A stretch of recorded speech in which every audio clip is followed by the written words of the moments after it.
Well, welcome everybody to Wednesday here at 2G1C Red, White, and Blonde. I'm Dale and my wonderful and talented co-host, Miss Maureen Enner. Welcome everybody. Real quick before we get into the big news of last night, because I haven't even heard, so I want to make sure I hear all that. I want to wish my daughter a very happy 31st birthday. Today is the day. Happy 31st. Happy birthday, Brittany. And I love you already because you're a Leo like my daughter Haley. Yeah. So you Yeah. that is a sign. The Leo you need to know one is to love one. Yep, that's right. That's right. You're right. And You're your right. wife is a Leo too, but she's a July Leo. My daughter She's a swears July, there's a and they're both yeah. type A personalities, you know. But my daughter So swears a July Leo is not the same as an August Leo. I believe that to be true. There are some differences there for sure. She got a good combination because mine's September, so I'm Libra, which is Virgo comes in between all that. We can get into Oh, so you have your birthdays all in a row, like September or August, and then July, August, September. July, August, September. Knock them all out in one quarter. October.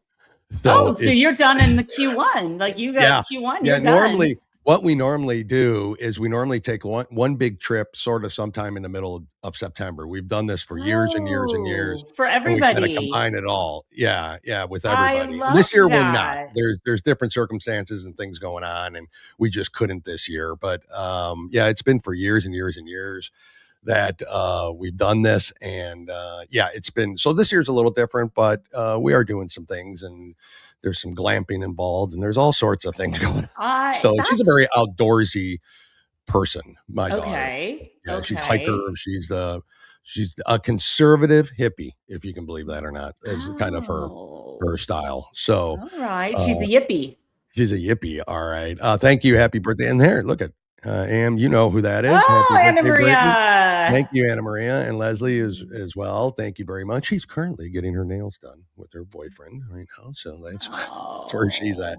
Well, she usually babysits our dog too, because she still lives here with us. And so operates her business out of, she's got the whole upper level. That's what she does and all that. So she's currently here. So she watches our dog. And today she's not. So if you hear barking, it's my little Buckeye. So, is that what the dog's name is? Buckeye? That's our dog. Yeah, Buckeye. So, that's our dog. He's a 7-pound Pomeranian. So he's 9 years old. My bulldog. I don't know if I told you, he's in here with me. He won't leave the studio. He won't leave my side. He loves to be in here when I do this. But his name is Bochy, after Bruce Bochy. After Bruce Bochy. Okay, San Francisco Giants manager who actually played for the Astros. He was a catcher for the Astros, the Houston Astros. He caught for Nolan Ryan. Back in the day. And then he coached the Texas Rangers a couple years back, got him a ring in his first season. So I like to say my Bochy has dual citizenship between San Francisco and Texas. Yeah, and we have Buckeyes in here. OHIO. That is right. And then my little Yorkie is named Bosa after Nick Bosa. Nick Bosa, which who was a Buckeye. He has a Buckeyes tie. So it comes full circle, doesn't it? So I have a Bochy and a Bosa. I'm a total, I am a sports girl. That is for sure. Yep. Which is awesome because I'm glad we can talk sports too. As well. Because there's a lot of times sports and politics cross lines, as in, I'm going to declare as a woman for the WNBA draft. We talked about that, but there's also just great sports news stuff. Well, all of my exes and my late husband and even my ex, they all would say, God, I'm so glad you know about football. I know. You can go to a game and understand. Yep. Understand, not ask like, where's the yellow line that I see on TV? I was the only girl. It's just my dad and my brother. So I kind of like just. Oh, you kind of grew up. That's kind of the way my daughter was too. So I just grew up with it. Cousins, and brother, everything boys. So So awesome. I'm a sports girl. As you may notice, look what Maureen is wearing. We're going to get into this. First of all, she has a hat on, which just goes right along with the show. Yes, I'm doing the bro look today. The bro look today. So what happened? Tell us what we've been announcing it, but what really happened, Maureen? Yes. So we didn't talk about this in the warm up because I wanted it to be all fresh and fun and really make you laugh and make you wait for the the details. So last night, for everyone who doesn't know, but last night was the screening for the movie You Are Here. It was in San Antonio at the Alamo Brewhouse Cinema. Never been there. It's really, you know, they've come so far with movie theaters, right? I mean, this was a movie theater with a big restaurant and a bar, and then they have the movie theaters, and then they wait on you now in the seats, and you have a QR code, and I mean, I think the theaters had to do that, right? Like I think so too. They had to come up to make it, because so many people just wanted to stay home and watch movies. Yep, correct. And they've been doing this for quite a while. We had these movie theaters in California too. But you know, the one thing that I love now about going to the movies is you order your ticket online and you pick your seat. Yep. Remember the day when a big movie came out and you had to go and wait in line, and then who knows? Everybody would rush in. Yep. Yeah, it was like general admission at a concert. You know, you'd rush in and fight for the seats, and it just so I think the movie theaters they've done a good thing. I think so too. So it was at the Alamo Brewhouse Cinema in San Antonio, and I want to give a big shout out to my best friend here in Texas, Kiki Adams. She is a former Canadian supermodel, but she models here. Actually, her and I both are signed with the same modeling agency here in San Antonio. I haven't really, she kicked my butt last night. She's like, you need to get back in there because you're doing such good work on camera. Like, go. Yeah. But anyway, so she was my assistant, my photographer, my videographer. She was amazing. Her father is a award-winning documentary filmmaker in Canada, and he has won awards in Canada, which are equivalent to the Academy Awards here. He's very well known, and I've met him several times. He's a wonderful man. So she's been going to these things since she was a little kid. So, she's used to it. She knows. She knew exactly where to put me, where to you know. She was great. So I want to give a big shout out today to Kiki. She's amazing. Awesome. And so it was the screening of You Are Here. I have my challenge coin right here. That's awesome. And it's got a picture of the RV on the back. And so we had Jack Kennedy on the show, I think 2 weeks ago. Yeah, I think so. Talking about the making of the movie. So glad that we did that. So I had that information with me. I had the backdrop of how he made the movie, the dating game, the whole thing. And then to see how he introduced things into the movie, which was really cute. Cool. I mean, he had a lot of Easter eggs, as they call it.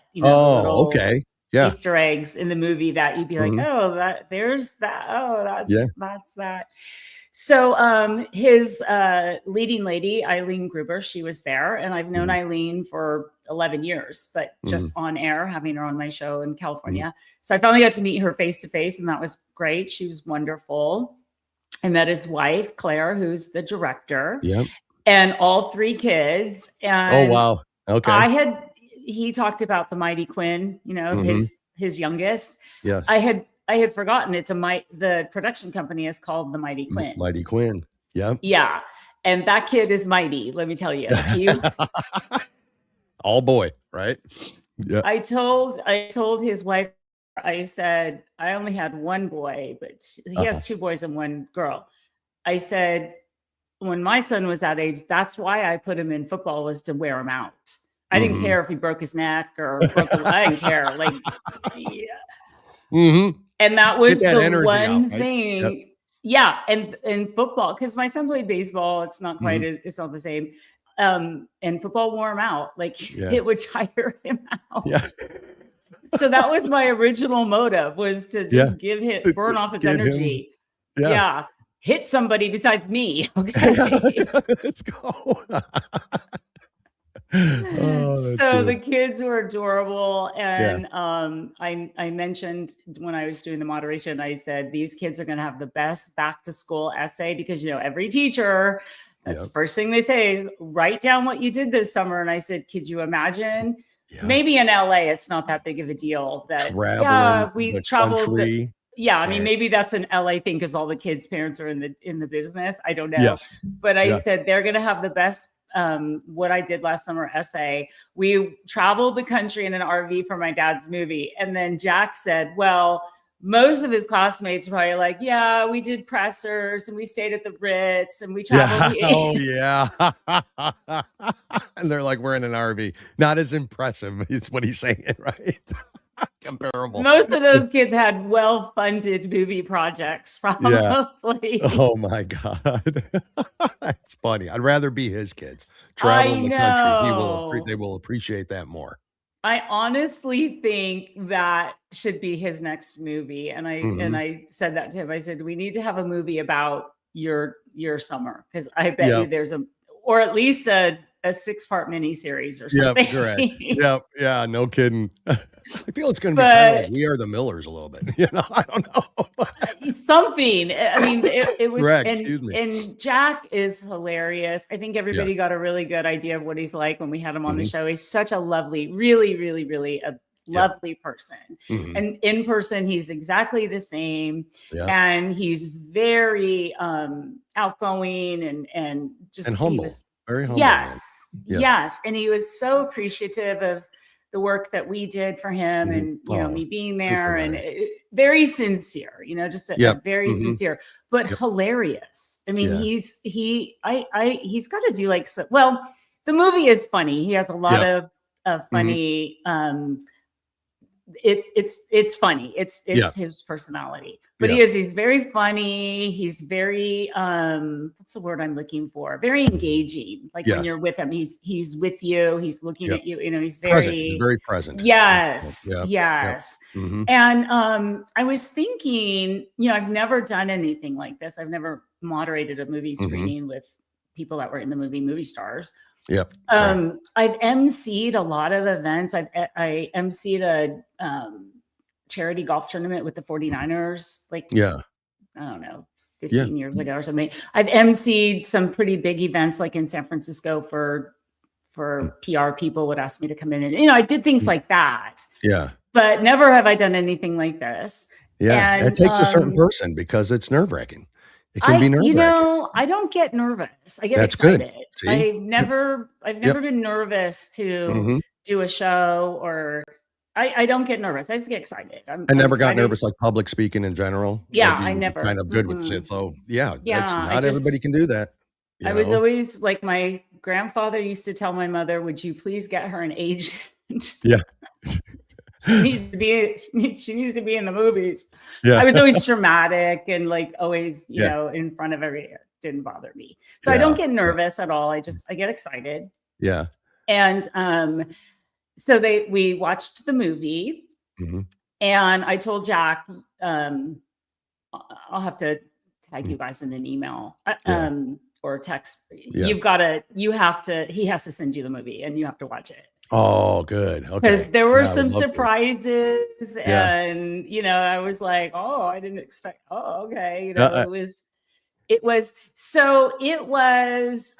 his wife, when I asked her about what she thought the idea, like how it's been said, it's a wonderful life.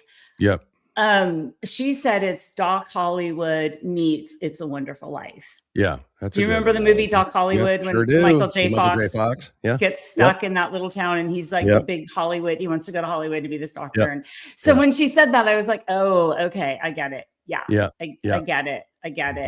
And the characters that are, what it kind of reminded me of, and the trailer reminds me of this too. It sort of reminded me of the TV show Twin Peaks. Did you ever watch? Oh yeah. Remember how they had the real quirky characters? Yes. Yeah. It kind of gave me that vibe of like Twin Peaks, and the cinematography of it kind of reminded me of Twin Peaks. Wow. And kind of the quirkiness of the sheriff and the lady that, he's got these characters that are just, really very, very well done. And so the end of the movie is like, oh, okay. Like, so was it different than you thought it would be, the end? Totally different. I had no idea. Right. And I don't want to give anything away, but it was like, wow. And at the end of the movie, I don't think this is giving it away because I asked Jack about this on stage. The Ping Bodie, who's what was really Jack, traveling and getting stuck. the end of the movie, he writes a book, You Are Here. Oh, wow. He has the book. And I said to Jack, I said, have you ever thought of now writing a book? And he said, yeah, he is thinking about it. Oh, wow. Okay. So it's, just awesome. A lot of little things like that. And I'm a very attention to detail person. I notice like every little detail, and I'm very like an overthinker. So I notice like all these little things. And I'm gonna tell one other thing. I don't think this is giving it away either, but when he was at West Point, and I'll talk about this. This was a hilarious story. But so when he was at West Point, he traded some classmate something, and he got a guitar because suddenly he wanted to be Jimmy Buffett at West Point. At West Point, yeah. He's at West Point, okay? Like he's at West Point. He's not like at Santa Cruz, UC Santa Cruz, like where all the hippies go to school. He's at West Point. But he wants to be he wants to suddenly be Jimmy Buffett. So he's trying to learn to play the guitar and be Jimmy Buffett while he's at West Point. And his one roommate, actually 4 of his classmates from West Point were there last night. And I'll talk about that. Oh, wow. Cool. Yeah. So his friend is telling me this story about Jimmy Buffett. And Jack is, there, and he goes, I actually got to meet Jimmy Buffett finally. And I said, wait a minute, there's a picture of you and Jimmy Buffett in the movie.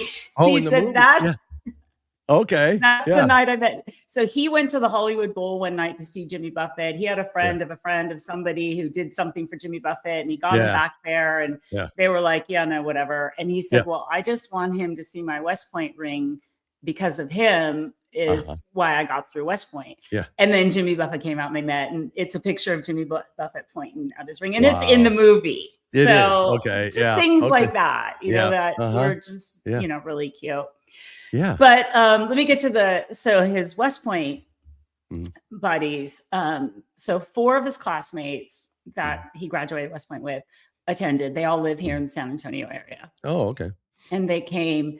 And the one that was telling me the story about him playing the guitar and driving him crazy, he's like, I'm trying to study. And he's plucking at this guitar. And I said, well, I guess it's better that he picked Jimmy Buffett and not like Jimi Hendrix. Like he's trying to rail on the electric. I know, like the electric. At least it was acoustic. So he's telling this story, and then he tells this story. Actually, he tells the story to the audience. But you're not allowed to drink at West Point. Yeah. And Jack, snuck in booze and got sick and threw up all over his roommate, and he had to clean it up.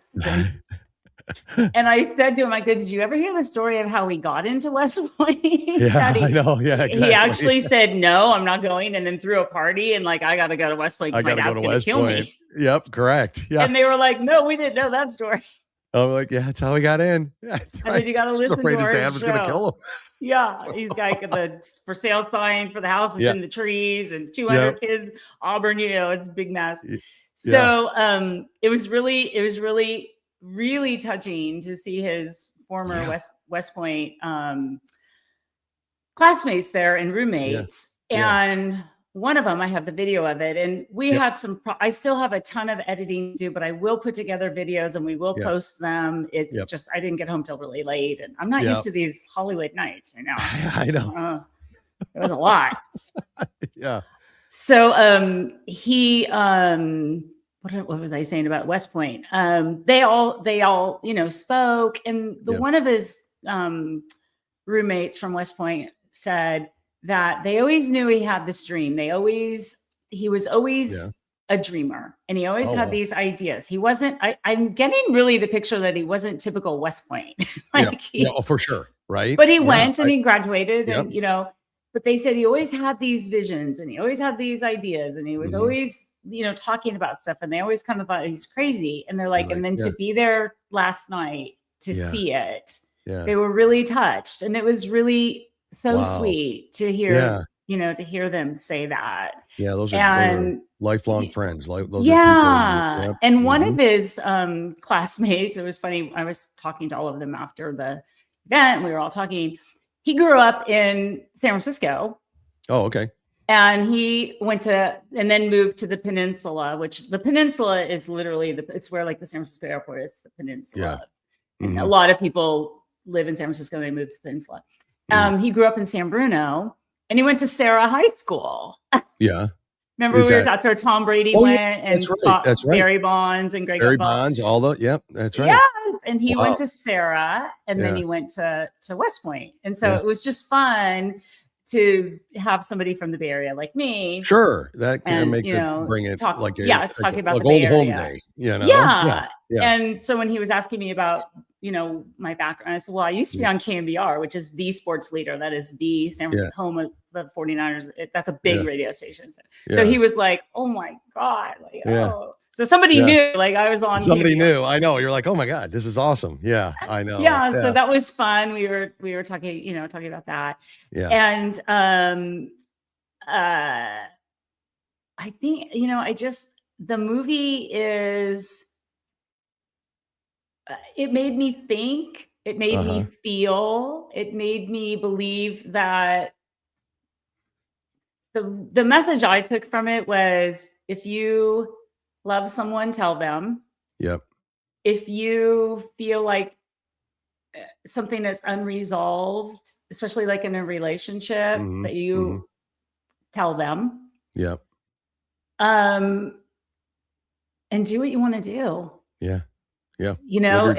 The journey, there were several times in this, I was like, okay, yeah, Dale's going to have to watch it. Yeah. I'm going to have to, because it's never, it's just, it's hard but it for was me quirky, to enjoy the journey. Yeah. It was quirky, and it was funny, and it was sad, and it was, but it was very much the message I got. And I said this when I was moderating, that don't let something go unresolved. Yeah. And if you want to do something, you do it. Just damn it, do it. Yeah. Yeah. And that's a message that I would like to say to everyone, that I got to attend a Hollywood movie screening last night and moderate and be with these stars and speak in front of the audience. And, I didn't think I would ever do something like that. No, I don't think anybody, you never know, right? That's the thing. It's very hard to, it's like when there's an opportunity, right, for something. But don't be afraid. That's what I want to tell everyone. That's what if you want to do something, don't be afraid. You don't have to tell anyone what you want to do. No, sure don't. You don't, because that just opens the door to negative. Correct. But if you have a passion for something, and I really, really got that message after hearing his West Point classmates talking about him, like, they were probably laughing. You're crazy. They're going to West Point. Sure. Yep. But last night they saw something and they were like, wow, he always had a dream. He like always this was had... like, we knew that. Yeah. Like he'd always talked about this. And this itself, this particular movie, he's already said, was a decade in the making. So the idea of having something bigger came even before his idea of this movie, but it all led to him pursuing that passion. And I guess that's the message, is that, and he also do it. Just do what you feel. He talked last night too, which I thought was interesting. And he mentioned this on our show about how he's always typecast as a bouncer, a cop. Well, look at him. He's he's typecast. And he said another reason why he really wanted to make this movie was because he's tired of auditioning for those parts. He wants to be offered more parts like what Ray is. He plays the character Ray. So again, if you want to do something, sometimes you have to step out of your comfort zone. You've got, I'm not saying everybody can go make a movie. No, but he wants to set a different character for himself out there. And he was like, I just felt this was the best thing I could do, is make a movie to show I can play these other people. I don't always have to be typecast as a cop, a bad guy, and he's been he has been in so many major, he's been in Shameless, Ray Donovan, Sons of Anarchy, CSI. I mean, he has a huge Hawaii Five-0, the new one. Not the old one. But he has a very large resume. Very much so. He wants to step out of the box for himself, and I think that's an important message for everyone. I agree. If you want to do something, do it. And so, yeah, it was a lot of fun. So I want to talk about the hat. Yes. So it says Ray's Radiator Shop, and then it says a good place to take a leak. That's awesome. That's awesome. And if you remember, there was the Ray's Radiator Shop in Ukaipa when he was really stuck. And correct. That's why he used it. So so I got this hat for you. Oh, thank you. And I will send it to you. I have some tissue paper in it so that I'm not getting makeup on it. I'm trying not to get any makeup on it. No, I hear you. Yeah, I was just worried about. So I do have some. Yeah. Because, but I figured you probably wouldn't care if I had a little makeup on it. But this is for you. Thank you. I still have the tag on thank for you. Yeah. But it's really cute. And then I have the You Are Here t-shirt. Yeah. And then the other tagline, it's on the back of the shirt, but it says deal with it. So yeah. Oh, wow. Which was kind of the theme. Like, once my car, just deal with it. Just deal with it. Yeah. Deal with it. Deal with it. Yeah. Oh, and so that's awesome. I have a pen for you. Yeah. Oh, thank you. I'll send all of that stuff over to you. Was it received? Oh, go on. I'll let you finish. Sorry. No, go ahead. No, I was just going to say, was it received well by the people that attended it? Was there? Yes. Okay. So yeah, I think it. Oh, here's another cute story. These people came in, and I was kind of. He had a big merch table and this sign, and I was kind of standing there, and I was introducing myself, talking to people, trying to get a feel for. And these 4 ladies came in. They were young. Mm-hmm. And he comes out and he goes, these are the ladies I met at the pool today. And I said, what? Oh my God. Well, they're at the RV camp. Yeah. And he met a bunch of people at the pool. And oh my God. That's awesome. And they showed up. He showed up. But I just thought that was the cutest. Like he recruited a bunch of people from the pool. And I'm like, was it the hotel pool? He goes, no, the RV camp. RV camp. Wow. That is cute. That is adorable. I thought that was really cute. And the staff at the cinema that were waiting on us, they were all laughing. They were having a good time. Good. And he was signing merch and I just think no matter what, if the movie goes anywhere far, how he was explaining the process of what he wants to do and get it out, but it still was such an experience to do that and see the movie. And I consider Jack a friend. I think you would consider, a friend. He's a friend of this show. He's welcome on anytime. Yep. And those are the things that are so valuable, right? Correct. You're right. You're right. And this whole experience that he's going through, him and his family, that's a once in a lifetime, never going to forget.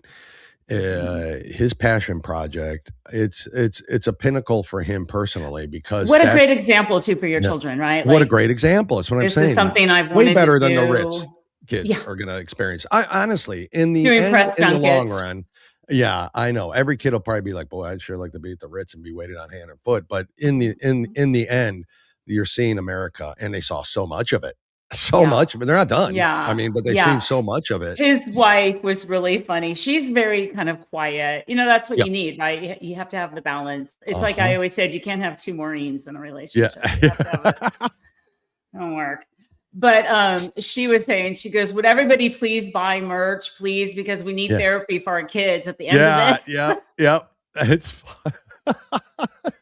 Yeah, that's funny. Do you want to show a couple of the videos? Because you provided a couple of videos. One of them's kind of a little bit of a montage. Yeah, I'll play that one first. Yeah, I'll show that one first. I just did it very quickly because I didn't have a lot of time from last. I know we'll get more up there, and that's what'll happen. But let's put that up there. And this is just kind of the montage. So if you're not watching and you're just listening, switch over, start watching. I don't know why you're not.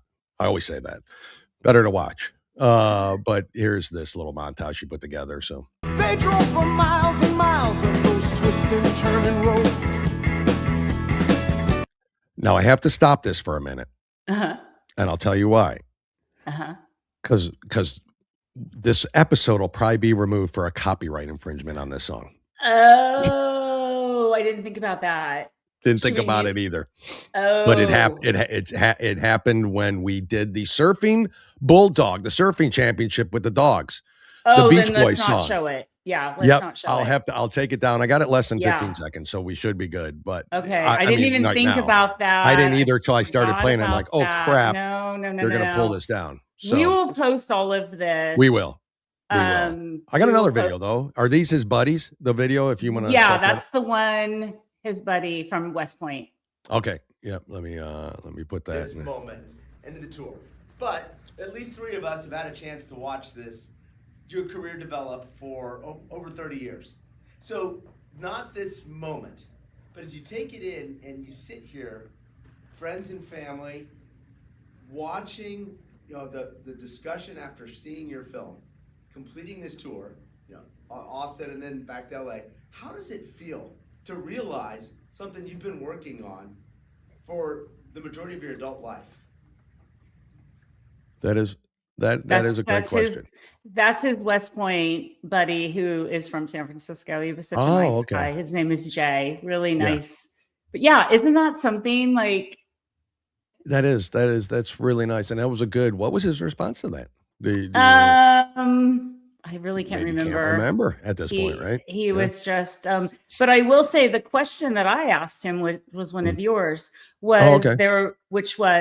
was there a moment during the screening or any screening so far when you watched the audience react and thought to yourself, that's exactly why I made this film? And he said, I'm trying to remember what he said, but it was basically, everybody's had such, different reactions, and that's kind of what he wanted. It's because the movie is very, like I said, it's quirky and it goes in different directions and it's got a lot of characters and their story.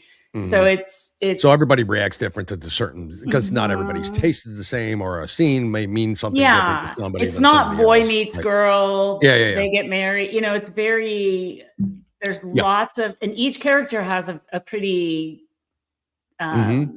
quirky story.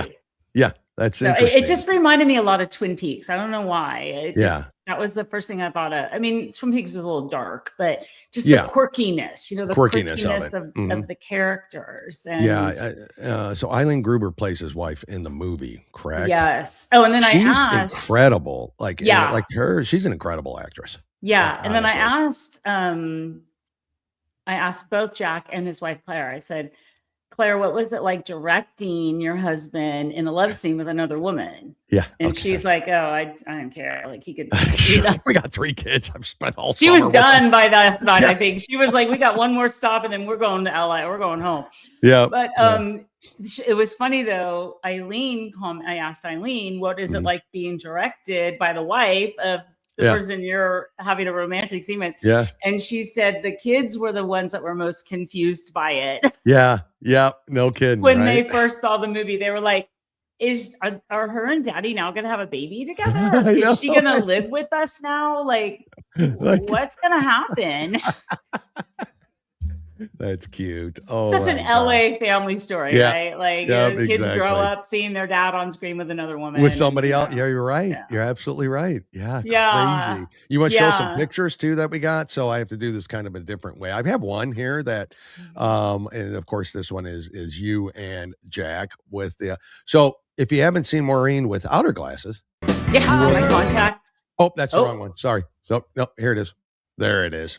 Yeah. So, and I had professional. I had false eyelashes on. I had the whole thing on last night. Yeah, my contacts. Hollywood it up. It looks good. Yeah, I tried my best. I love what Jack's wearing. So that's just. And that jacket is in the movie, which is. Oh, funny. It is. You don't realize it till you see the movie. And you're like, oh, that's why he's wearing the jacket, and that's the hat that the sheriff wears in the movie. Oh, in the movie itself, yeah. Well, Jack's Irish by trade, anyways. I mean, his background, so that. Well, Jack Kennedy. That makes perfect sense.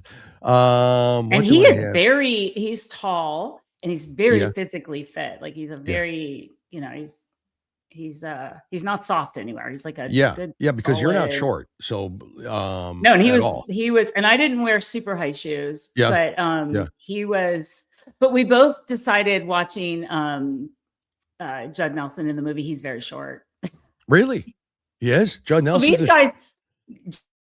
the first thing when I saw him walking in the movie, I go, "He's too short. He's too short." And Jack goes, "Yeah," because we were with Jack during the movie, and then Jack and I were outside, and I was standing. You know, I'm 6 feet with shoes, and he goes, "Yeah, you're too tall for Judd." I go, "Yeah, wow, yeah." Oh my God, he's short too. I didn't know that. I didn't realize that. Well, these guys in the movie, a lot of these guys are veterans, and they've been they're big guys. They're big guys.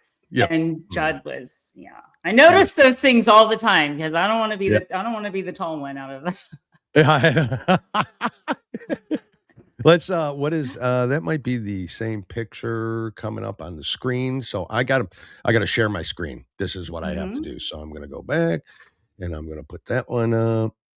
If you give me a minute. No, wrong. Sorry.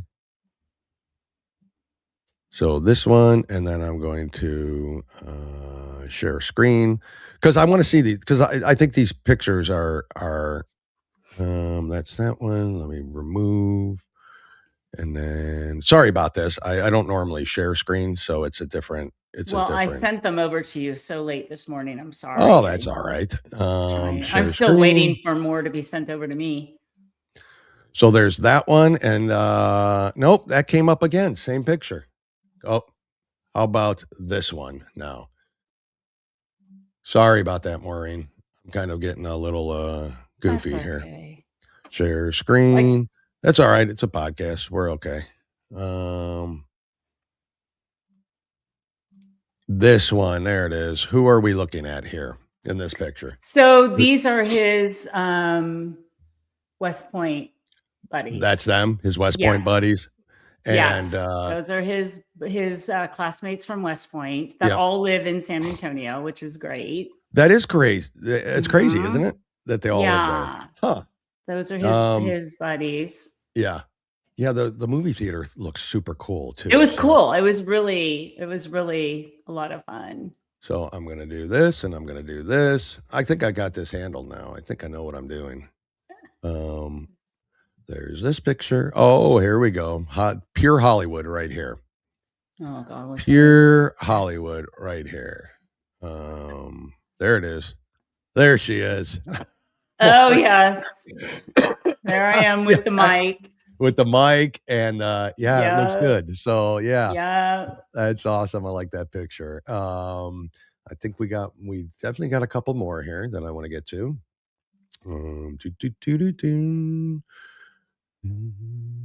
There we go. More Hollywood coming up here.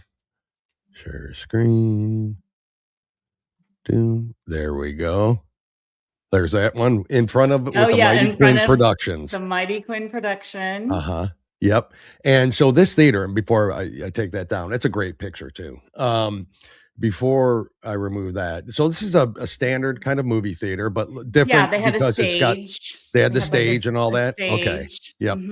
Yeah. The lighting is that where you guys sat after the show to answer questions? Yeah, I was on this. That was the stage we were on, and it was tough. The lighting it was hard to get pictures like that because the lighting was sure. Great. And you got a lot. I mean, it's bright behind you. The screen's bright behind you. So we got that one, and then I think a couple more here. Let me see.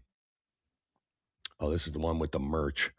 The merch was great. They had great merch. So there you guys are holding the merch. That's you and Jack. Yeah. The merch is great. The poster screen is cool. You know, it's kind of one of those you want to frame, you know? Yeah. So that was cool. And I got one more. Oh, so go on, Maureen. I'm sorry. No, it's the Mustang and the Winnebago. I mean, everything had a purpose in this movie. The car had a story as to why. All by design. It just was very, very detailed. And there's the hat she's wearing, and the one I'll be getting soon. Yeah, this one's going to you. Cool. I like it. Sending it to you. Yep. I just love that it says Ray's Radiator, a great place to take a leak. Take a leak. I know it.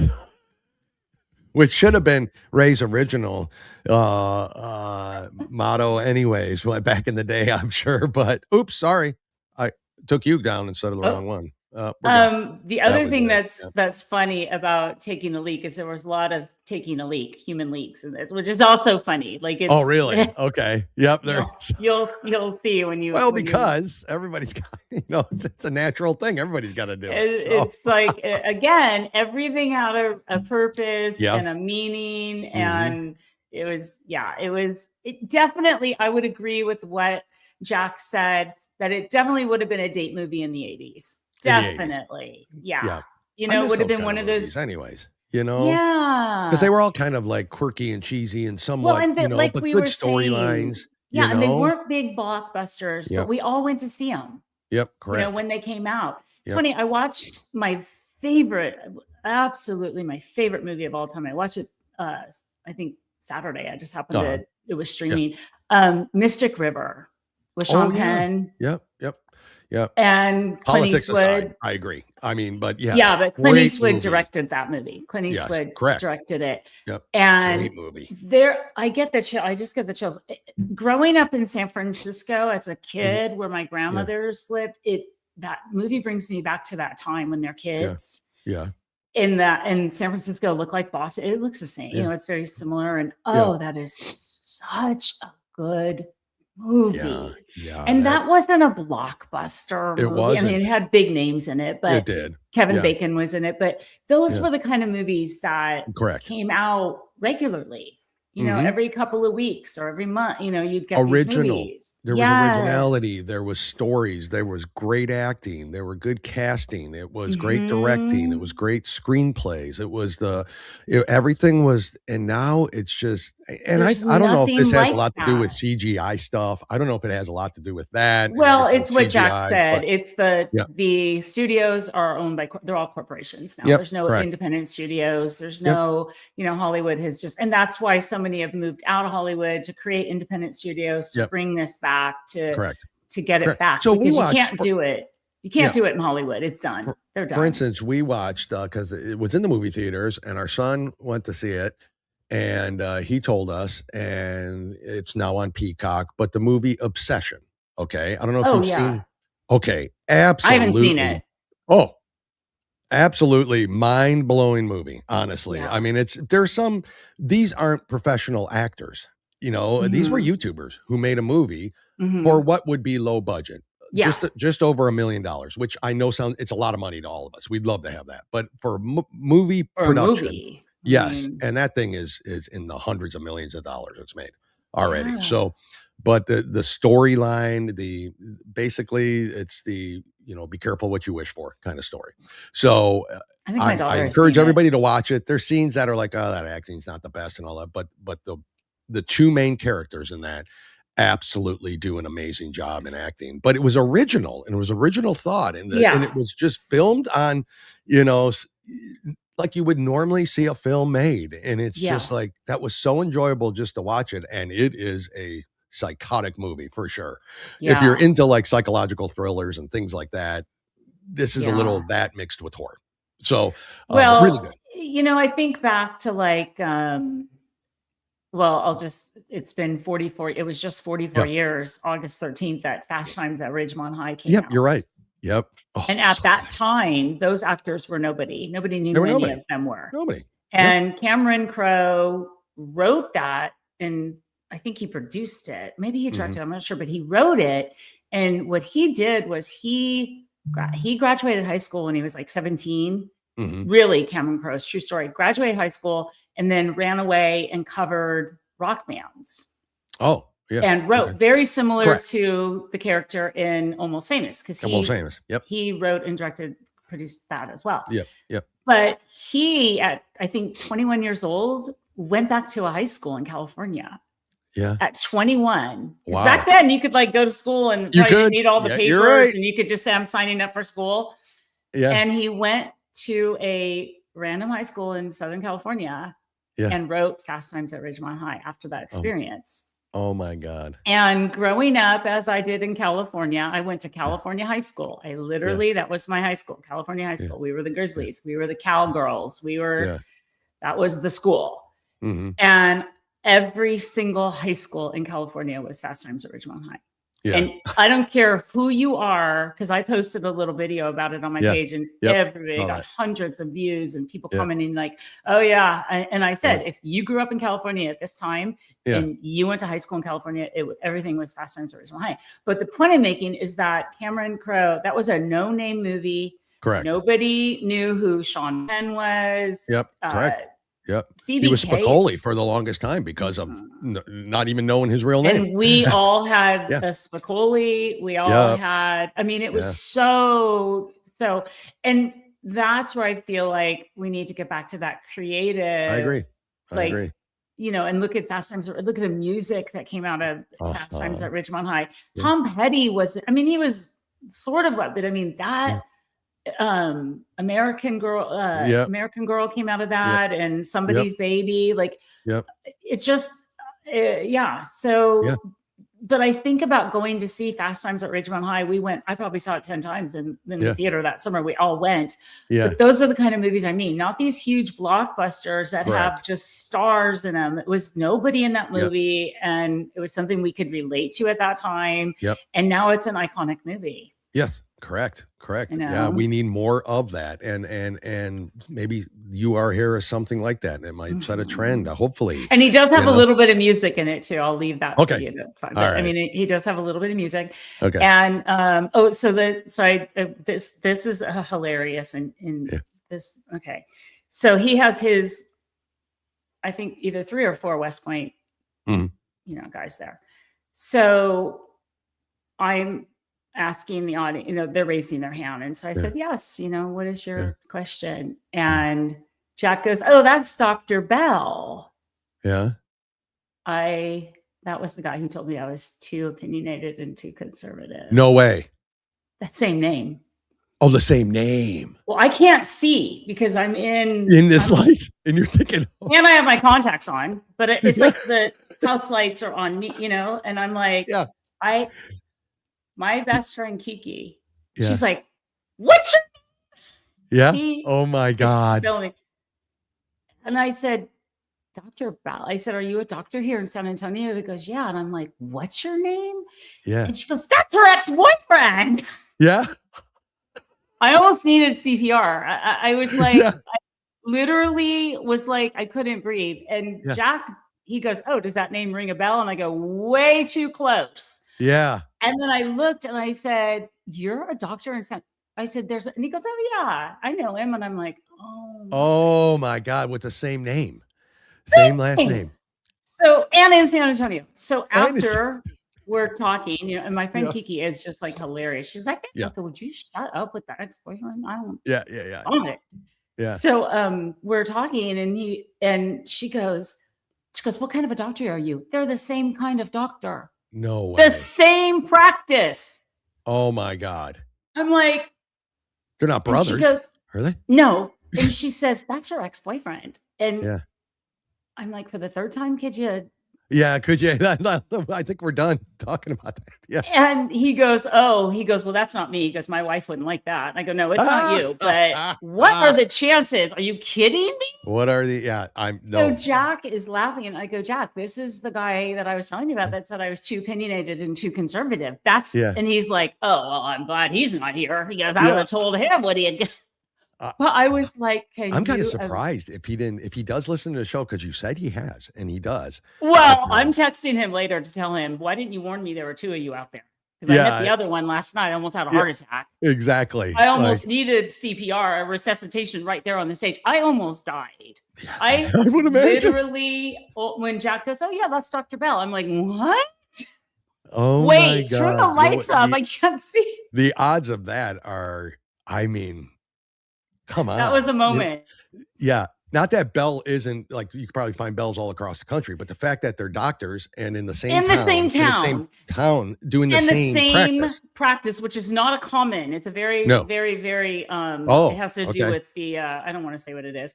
Yeah. I don't want to talk too much, but it was funny because he goes, I've never met him, but we used to always get our faxes. Oh, I bet. And they're the same doctor, the same I bet. type of doctor. And I was just like, oh my Whoa, God. That is crazy. What are the odds of that? Oh my God. And then the the doctor that was there last night, he said to me, he goes, "You dated him, huh?" Like, I don't look, he wasn't worth my time. He didn't deserve me. He didn't. No, but it was just a moment that was like, oh my God. I said, Jack, only something like this could happen probably in your world. Never, probably. in the whole You Are Here world, right? It just tied up the whole craziness of the night of like, oh my God. That is crazy. Well, thank you, Maureen, for bringing that to us and doing that and going to I mean, it was great that you were, asked to do it. That's impressive. And thank you for doing it and staying up late and bringing us all that information on it. This is not something that happens every day to people. So this is the last thing I just want to say is everyone go to youarehere.com. Yep. Everything is there about the movie. Eventually, I think Jack is going to be, you can buy the movie, download it from the website, but you can find all the information about it. Follow him on Facebook, give him a follow, see what he's up to. Correct. And let's just still try to support what we can. He's a hell of a nice guy. And he deserves everything he's worked for. So, and then some. So congratulations to him and to you too for doing that. And he wanted to make sure I gave you a big shout out and a thank you too. And oh no, that's amazing. Yeah. And I can't wait to have him back on. Just, I don't even care what we talk about, honestly, whatever he wants to, because he's interesting and I enjoy hearing him speak. So and he's a great storyteller. So yeah, he's a great storyteller and he's got a lot of stories. That's for sure. So, do you want to really quick here? One doesn't have to be quick. We got a little time, but you want to transition over to Lindsay Clancy again? Because but I wanted to. Can I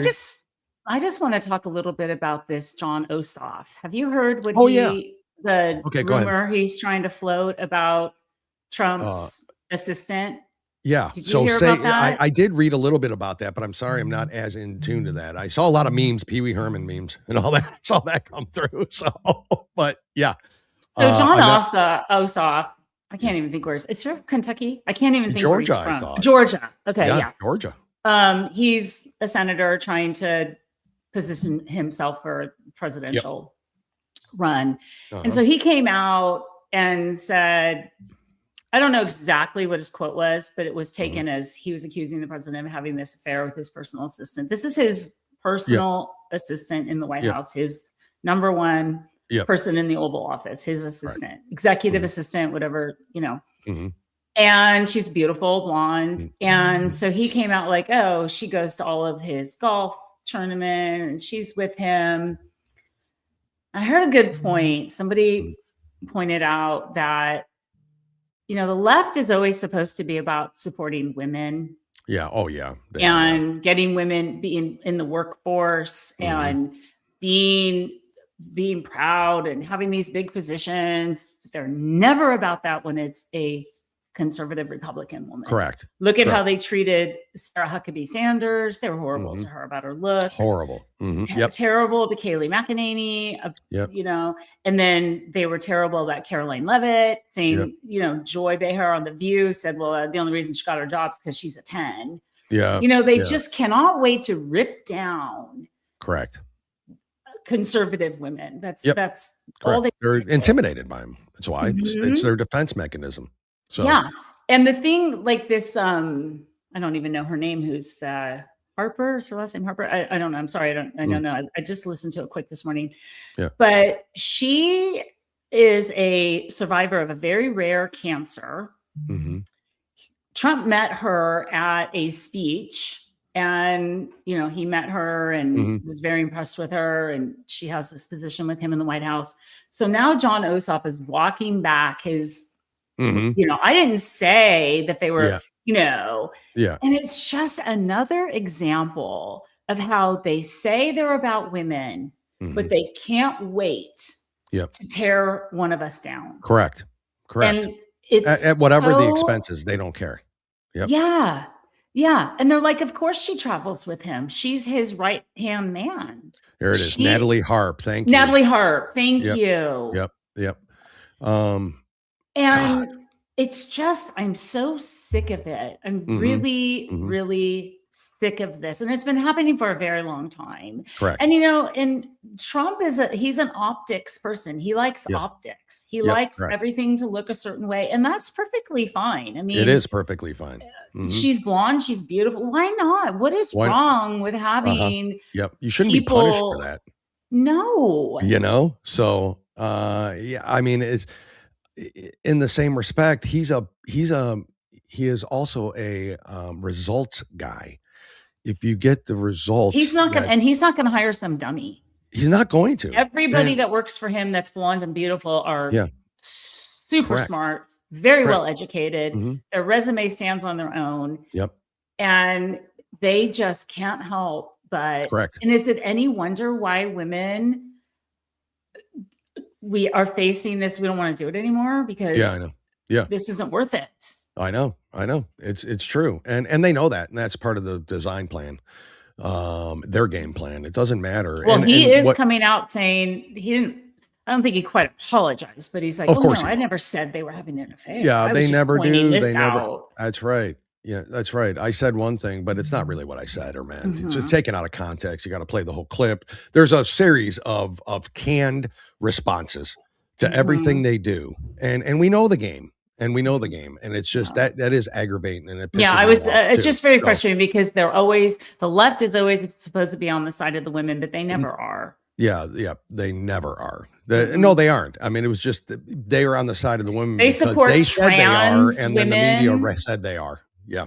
They support trans women more than they support a conservative, real educated, woman. powerful what does that woman tell you? Who's a real woman. Correct.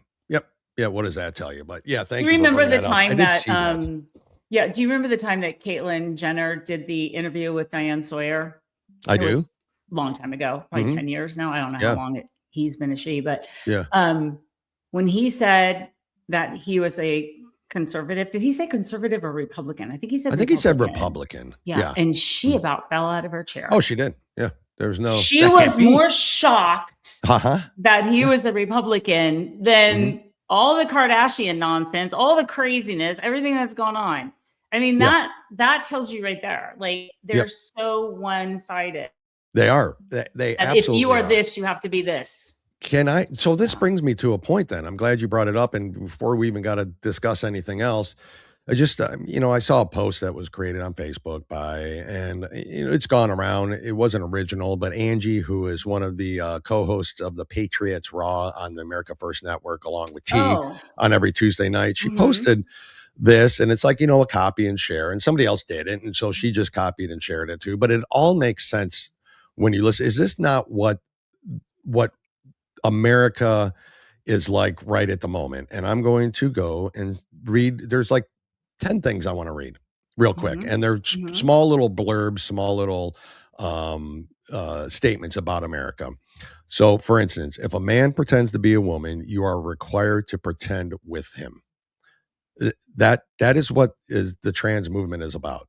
That's what they're asking us, right? So right off the bat, that is absolutely correct. The second one, somehow it's un-American for the census to count how many Americans are in America. Again, another absolute, like these are what we're being told. 3, Russians influencing our elections are bad, but illegals voting in our elections are good. That's the argument, right? It was cool for Joe Biden to blackmail the president of Ukraine, but it's impeachable offense if Donald Trump inquires about it. Right? That happened.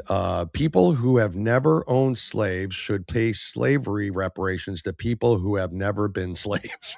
Again, these are all things we're being asked and or told by the left and their cronies in the media. People who have never been to college should pay the debts of college students who took out huge loans for their degrees. Again, that was what we were asked. Immigrants with tuberculosis and polio are welcome, but you better be able to prove your dog is vaccinated. These all make sense to me. Another one, Irish doctors and German engineers who want to immigrate to the U.S. must go through a rigorous vetting process, but any illiterate gangbanger who jumped the southern fence are welcome. That's the left's thing. $5 billion for border security is too expensive, but $1.5 trillion for free healthcare is not. So that's just a list. There's a couple well, more, but that I'm saying goes back. all... that could go back to our show yesterday with Mel K. I mean, this is exactly what she was talking about, the infiltration, Yes. Exactly. And how we have just been told over the years to accept it, or it happens under our nose, and we just we don't know about it till it becomes a big problem. Until it becomes the problem. It's infiltrated slowly, trickles in. You know, again, it's the whole give an inch, they take a mile. That's where this, to me, this comes from. Let me ask you, how did the elections go in Florida last night? Okay, I know Byron Donaldson won the primary. Byron Donalds did win the primary. He wasn't who I voted for. I was a Paul Renner guy, and that's fine. Or Jay Collins or Byron Donalds. There's arguments because Byron Donalds is all for data centers. I am too, only because, and I'm not like take the drinking water away and do that, but only because, like you and I've talked about, China will take the technology. Well, they're already doing it. China's they're already doing it. We're going to lose it all. So it's like the microchip industry. Like Taiwan has it. Why didn't we have that here? And of course, we are. Elon Musk, you know, and all that. So, but you know, now Bernie Sanders and AOC, they're coming out against AI, and they're trying to tell everybody AI is bad. And now people are like, no, China, we have to do these things because China's, or we're going to be infiltrated by China via that. And I don't really know what the argument of Bernie Sanders and AOC, why they're saying that. Is it because of the data centers? Because Trump wants data centers, because there are conservative and MAGA and America First people that want the data centers here for we can compete. But Elon's going to put the data centers in space. So I know that, which is incredible. He always has a solution. You should love him. He has a solution for everything. I do. So I do love Elon Musk. I'm not against. I love solutions people, and so you're right. I mean, I'm always I'll believe it when I see it, and why wouldn't I believe him at this point? Why wouldn't I not believe if he says he's going to be able to do something? I truly believe he's the mind that can do it. He said flying cars in 6 years. Ron DeSantis was just with a company in Florida here that's manufacturing them. Yeah, he said in 6 years. I don't doubt it. Let me ask you, what about the scandal with Ron DeSantis and the guy that for the kidnapping and sexual assault of a child? And you're talking about that came out yesterday. Yeah, wasn't that all bullshit? I don't know. I just saw the blip of it. I wasn't sure. Yeah, I don't think it was. And also there was another where they gave him like somebody else who got like sort of like immigrant of the year or something like that. I don't know, whatever that title was that was awarded to him that was like the Biden administration or something like that. And he was now I don't think this was bullshit. I think this guy is legitimately, he's arrested. They had a mugshot of him. But anyways, I'm sorry, I should have been more prepared. So finish with the election. No, that's okay. And Mike asked this, what did the scandal have to do with DeSantis? I don't know either, because I didn't see that. He was appointed by DeSantis and worked under him. Okay. I'll have to look that up because I don't know that for a fact. I can look it up quick. Yeah. But anyways, what was the disappointments to you in Florida? I mean, I was more of a Paul Renner guy, or Jay Collins. So it's not that I'm disappointed. It's going to be very difficult to replace Ron DeSantis for the state of Florida. What I was impressed with more than anything, Ashley Moody won the nomination. There's nobody on our side that I'm not like, okay, we can destroy the Democrats with this person. So I'm perfectly fine with everything that happens. And now that Byron Donalds got the nomination, of course I'm going to vote for him over David Jolly, who's an ex-Republican who's pretending now to give a shit about Florida. So I don't care for him whatsoever. Let me see. I wasn't disappointed. What I was impressed with, whereas the contrast between Florida and California. Oh yeah, they had the election results last night. Hour and a half, like we did even on federal elections. Hour and a half, we have the results. Spencer Pratt tweeted that out. He was like, "Can someone explain this to me?" Yeah. It's crazy. So that to me, that's like, okay. That's how elections should be ran, and that's how they should be ran. And they're not, because they're designed to not run that way in those states on purpose, for the purpose of stuffing ballots, cheating, whatever, changing the numbers in the machine, counting mail-in ballots. So you're convinced Florida is going to stay red? There's nobody took a primary seat that you were No, I mean, there's some whack job, liberal who was running against Alexander Vindman, who was a douchebag anyway. So, but she's batshit crazy. So I think it'll be fine for the Republicans in our state. So I am pretty convinced. As a matter of fact, I think Ashley Moody, for Senate got more votes, and she had many opponents running with her than both Vidman and this whack job for the Democrats got for Senate combined. And so Ashley Moody got more votes than those two combined. I think we outvoted in primaries, or Republicans maybe 2-1 showed up in the state of Florida. So that's all good news. That's good news here. I think Florida's not ready to go down the drain yet, and that's good. Yeah. So the person I was talking about is Michael Allen Caruso. Okay.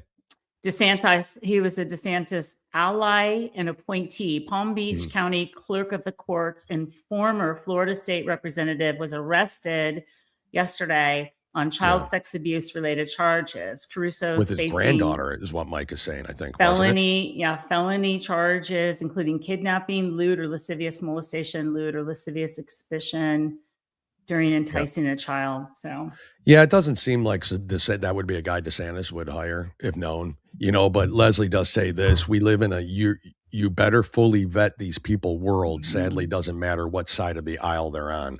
Well, and let's talk about the nature of these predators like this. They're you don't know until you know. So in a lot of cases, you don't know. You would never know. It's like, that's just what makes never know. Yep, you're right. That's why they're everywhere. Yeah, I don't fully. DeSantis hasn't ever been accused of anything like this or sexual harassment or anything. It's just a shame that I saw him it happens in every about state. It last night. Yeah, it'll be a bigger deal for the media, obviously. Than the Eric Swalwell story was for the media or anything like that. Or it doesn't matter. Ruben Gallego, it doesn't. I don't even.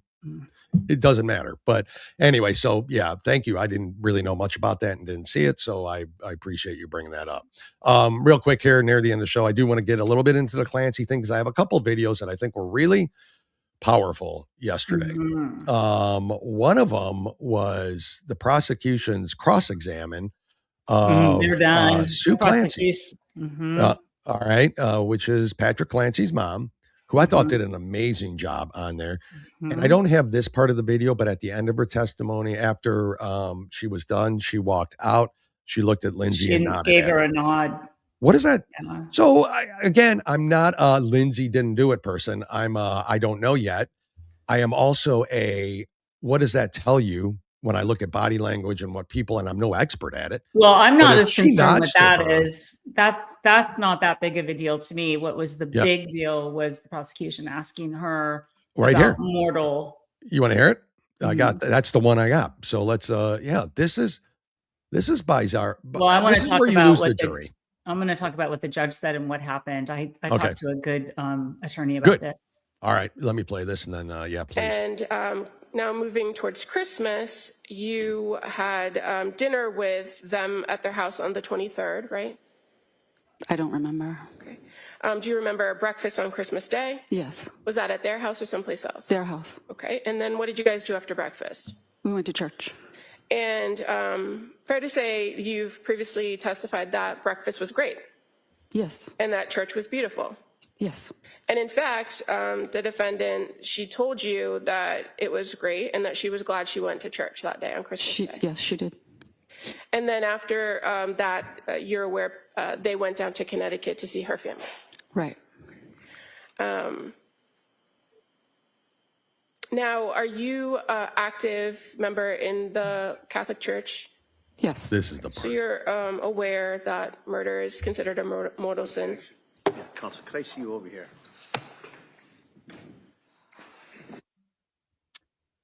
Yeah. So what I was told by a lead investigator who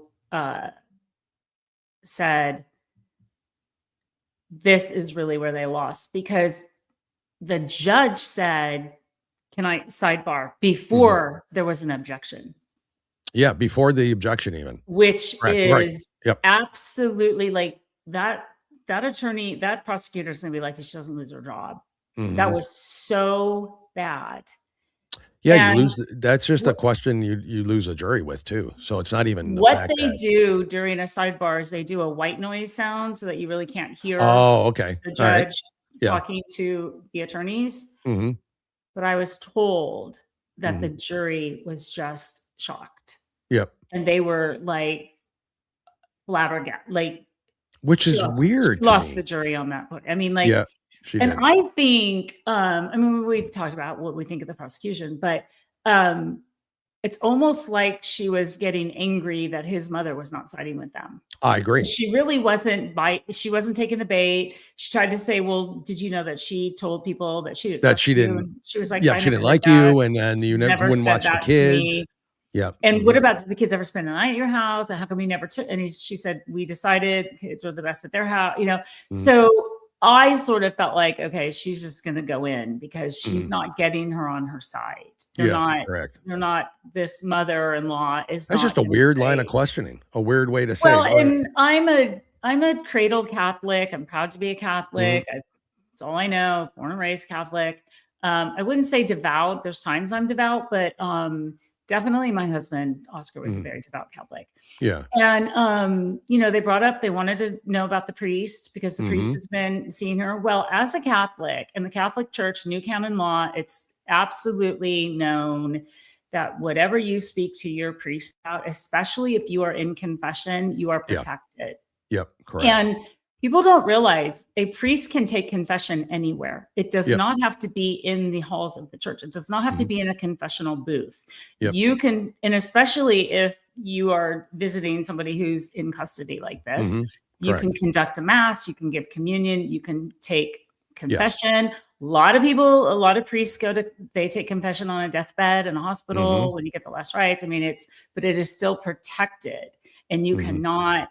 So they were like going down the road, like they want to know who the priest was. And the judge jumped on that too and said, you are seriously going to, and then to ask about mortal death, which is a Catholic belief. Yes. Correct. It is. So they're showing that they're anti-Catholic. They're showing that they're anti-religious. And these are things that the jury is going to look at. These are things. Whether that's how many of those jurors are Boston born and raised Catholics? Irish Catholics, or whatever. I don't know. There's a good chance some of them are on that jury. Probably. And it just was so bad. Yeah, I just don't understand the line of questioning. I didn't know.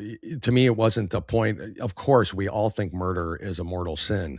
That's not the. That was taken out of the Catholic. That's a Catholic. Correct. That is a direct assault, in my opinion, on your Catholic faith and your belief. Which is what they were trying to do, is discredit her on that. You know, when that prosecutor probably fights for people to get abortions. Yeah, maybe. And they're under a governor who signed a law saying that you could have an abortion at birth. So it's very, very, very bad. And I want to make it clear because Leslie said, she admitted to doing it. Are we still debating that? I said, no, I don't think I'm not debating the fact that she didn't admit that she did it. I'm debating the fact that I know you think 100%. Are you like 100%? I'm going to send you a video of when she was. Do you feel the 100% movement yet? No, let me finish. When she was arraigned.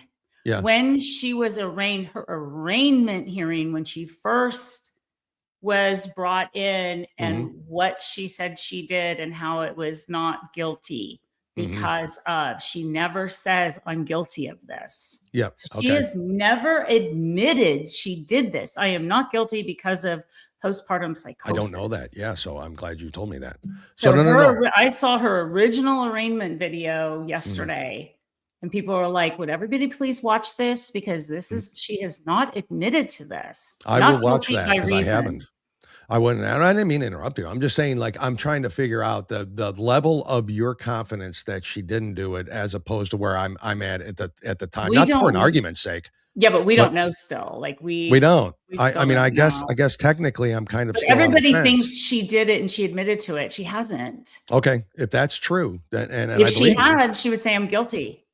Guilty, and we'd be having a sentencing hearing. We wouldn't be having a. Yeah. But so what did you think about what did you think about the doctor yesterday? Dr. Condi? No, Ezel. The other one? Okay.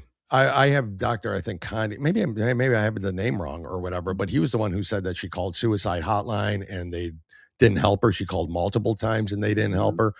And I thought to myself, what the hell good is that thing? And I actually asked my daughter, I'm like, did you know this? And she goes, yeah. And she knew a friend who had called multiple times to a suicide hotline. Thank God that person's all right. But they directly said, we can't help you. You got to go see your local. Yeah. What is the point of me calling you guys? You know, when you call a doctor now, and the first thing it says on the recording, if this is an emergency, please call 911. Please call 911. Yeah, I know. You know, it's like, well, no shit. They just want to pass everything off to somebody else. Yeah, I agree. The doctor that testified about her medical, like falling out on her head, you know, going head first, because they were trying to say like she kind of eased her way down. Yeah. So the prosecution, that was good testimony too. It was. The doctor was like, no, she went head first and and I did significant damage to her. Yeah. It was very serious what happened to her. Yeah, there's such a divide between the people that are like, my God, stop feeling sorry for her. She did it. And the other side is, oh my God, she didn't do this. And I kind of feel like I'm there's probably a lot of me like that. I'm just in the middle where I'm like, we're trying to look at both sides. We're trying to look at, both sides. We're trying to look at testimony. I'm trying to be objective on both. I mean, people like, oh, she admitted she did it. She did not. There was that's where I always thought she had admitted to guilt. We would be in sentencing. We wouldn't even be having a trial. Yeah. Well, there would be a trial. Guilty by reason of postpartum psychosis. Yeah. I mean, but if you and that's the point I was going to bring up, Leslie, was that you could admit to guilt, but still have a trial of why. Right, guilty by this or guilty by that. So she could. I'm not saying she did admit it. I'm saying in general. She's saying no, not guilty by reason. She's not. She is saying not guilty by reason of postpartum psychosis. Mm-hmm. Right. Mm-hmm. Interesting. Which doesn't mean she didn't do it. She did it under a psychosis. Yeah, correct. That's right. Yeah, what they're saying. It's very confusing. It's very legally very. But, interesting too, her mom testifying that she did say that she wanted to hurt the kids, but Patrick testified that she never said that. So he's lied. Right. So I think they're having him on. I believe the mom. I'll tell you that much. I do believe the mom, and I know the mom's biased. And he even Reddington even said, and I understand you're a biased witness, that's your daughter. And all that. So he made that very clear. But isn't Patrick going to be on the stand today? Isn't he? I think so. And I don't know what time that is. So I'm, I don't know how much time we got some birthday things going on today and a bunch of stuff. So I don't know how much time I'll have to actually pay attention to that, but I'll catch up. That's for sure on it. But it's interesting. It still has me baffled because the medication thing has always been an issue for me with anybody who takes antidepressants, and one that's been taking multiple antidepressants, whether she doctor shopped. I don't know that to be true or not. I don't think it really was, or whether she had no choice because nobody was helping her. Yeah. And also, because it's so bizarre because there was no sign of this until, 4 months before-ish kind of thing. October. And not shortly. They say it happened in October. Something happened. Reddington has said something happened. They were fine during the summer, September, late October. Something happened. Something happened. What was that? Yep. Mm-hmm. And that's really the basis for it all to me. And so I'm just intrigued by it because I'm not a firm believer of people taking medications in general. I'm not a holistic guy. I'm not that guy, but I'm just like, I just feel like I'm not a pill guy myself. I don't take medications. I don't need to take medications. Maybe I do, but it's not something that I'm interested in starting in my life. Of course I've taken Advil because I've gotten a headache or a bad headache, but that's rare for me too. No, and I'm not going through that either. I'm not depressed. I'm not like, so I can't put myself in people's shoes. I really want to know how much the husband I do too. Was the one to feed this to her. He seems sketch to me. So like it or not, whether she did it or not, what happened in October that was so earth-shattering that changed. Yeah. Because these things don't just come on overnight. And they've testified to that too. These things, They have. And they said it can come and go periodically. Like you could not feel like different a switch senses, in October. but not like, oops, it snapped and it's back and it's on and that's it from October forward. I mean, you have days where things are better or worse. That's depression in general. Another interesting thing that I heard too is that the night it happened at 10:30 that night, they brought in his friend, and I think it was the friend that testified on the stand. He had that one friend that testified. Oh, yeah. That looked like him, sort of. Yeah. That friend was brought into the police department and questioned. And then they brought charges against her the next day, Lindsay. Why would they bring a friend of his? I mean, you would think they would bring her family, her parents, her sister, or his parents, but they brought a friend of his in, and then suddenly she was charged. Yeah. That's very weird. It is weird. You would think that the very closest people to her would have been brought in to the police department and questioned that night, hours after. It was that night. That's weird. That is weird.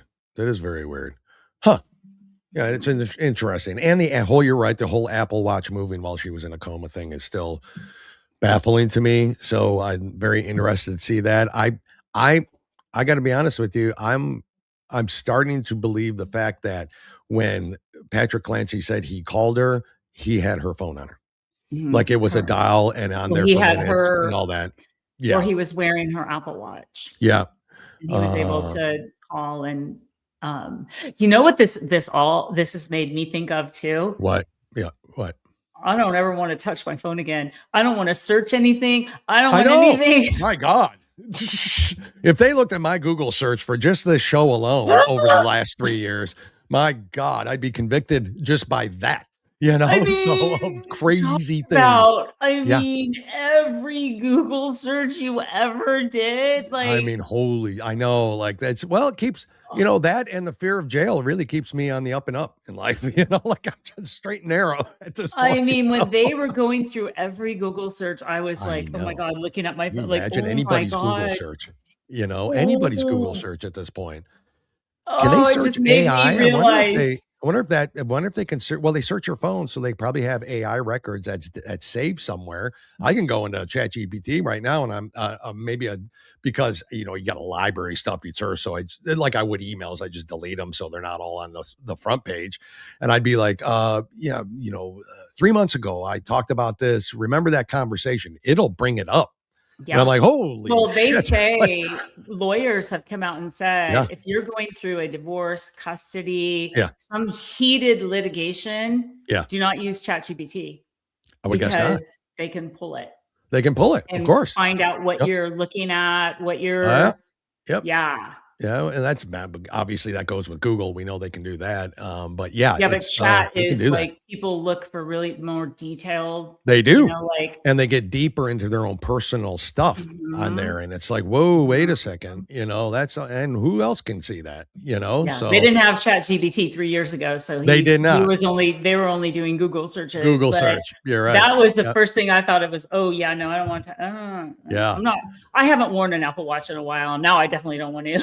Definitely don't. I have to be somewhere else at the top of the hour, so I do have to cut this a few minutes short today, if it's okay. Absolutely. It was a fun show. Everybody go. Thank you. Please go to youarehere.com and find Jack Kennedy on Facebook and TikTok and on Instagram, and give him a follow and go to his let website. Him know you heard about us, that you heard about him on our show, and that would be great. Yeah, that would be great too. We'd appreciate that. Both follow, and share like you always do. Please do that. Thank you for your comments today. This case is intriguing. Yes, am I going to talk about it? Yeah, because it's one of those weird ones to me, and for some reason, I'm more obsessed with it. Just because for whatever reason, that one's just perfectly normal. It's like I said, truth is stranger than fiction, and our psyche is this is what we want to do. Yeah, I won't let it distract me from the real issues in the world, and we will certainly get to all that. But we certainly do like talking about different subjects during the show too. So it's and we have what's today? Wednesday. So we've got, I don't know if they're going to have court on Friday, but we have a few more days of testimony. So we'll have a lot to talk about on Monday. And Maureen's going to come back with a solution for me for something on Monday. Solution Monday. I'm going to have to think about the solution. You are on this one. So I yeah, don't know.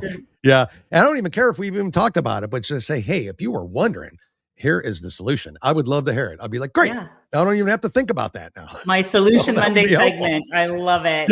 Yeah. Give me the Solution Monday. Thank you, Maureen, for your work last night, staying up late and getting that done and forwarding the stuff and getting that prepared. We look forward to more videos and pictures on your socials. Go follow Maureen. Please do. Red, White, and Blonde. She's on TikTok. She's on Instagram. She's on Facebook. X. X. Go follow her, please, too, as well. And the more the merrier, really. The more we share this. And please, I'm trying to get, by the way, if you didn't hear our show yesterday with Mel K, oh, yes. Super great. She's amazing. I'm trying to get that MP4 to send over to her and all that. That's an issue we got to discuss with our folks, good friends at the America First Warehouse. Yeah, because so we her can get posting that on her site would be huge for everybody and for America First. So that's we've got to get that done. Maybe I'll reach out to T today and see if I can get that done. Yeah, I mean, I reached out to Bill as well, and I might have told Joe or something. They were talking about they're having some Facebook issues with copyright, and they were saying, is our intro copyrighted? I'm like, that's AI, man. Like that's from Suno, and because they're having a button, like Facebook is trying to take them down. And I'm like, shit. I said, well, it can't be ours because we use it on our show Monday and Wednesday. We've had no problems on Facebook with it. So can't be our intro song. That's just a cheesy ass, made up AI song. AI owns it. Yeah, they own everything. I don't think anybody owns the rights to it, honestly. It's just a nothing, free version, 45-second song. It's our original. It's us singing it. Damn it. Anyways, Maureen, have a great rest of your weekend. I'm sure we'll talk before then somehow on socials or on text. And we will be back here Monday at 10:30 a.m. Eastern with more good times. So, Maureen, thank you. Thank you, everyone. Again, go check out youarehere.com and please have a good weekend and happy birthday again to your daughter.